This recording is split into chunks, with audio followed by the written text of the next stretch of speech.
L-eks Prim Ministru Joseph Muscat instab raba darba ħati ta' ksur tal-etika. Dan wara li rapport tal-Kummissarju George Hisler u li kien ilikjat fil-medja sab li l-Muscat ħati li ddefenda membri qrib tiegħu wara akkużi li żammew lil ġurnalisti msakrin kontra l-volontà tagħhom. Dan il-każ joħodna lura għal famuża laqgħa tal-Kabinett li kienet seħħet fis-sigħat bikrin tad-29 ta' Novembru tal-2019 fl-eqqel tal-kriżi politika. Il-Kummissarju tal-Istandards ikkonkluda li l-fatt li l-ġurnalisti nżammu milli joħorġu qajjem dubji dwar l-integrità tal-Gvern. Ir-rapport sar wara li l-Istitut tal-Ġurnalisti Maltin kien talab lil Hisler biex jinvestiga l-avvenimenti ta' dak il-lejl.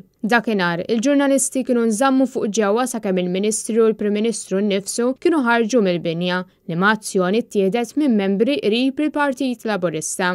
Fir-rapport George Hisler qal li din l-azzjoni kienet abbuż tal-poter. Ir-rapport ikkonkluda li l-Prim Ministru seta' talab assistenza ta' iktar membri tal-forzi tal-ordni jekk kien ħass il-bżonn u mhux ta' persuni li m'għandhomx l-irwol ta' pulizija jew soldati.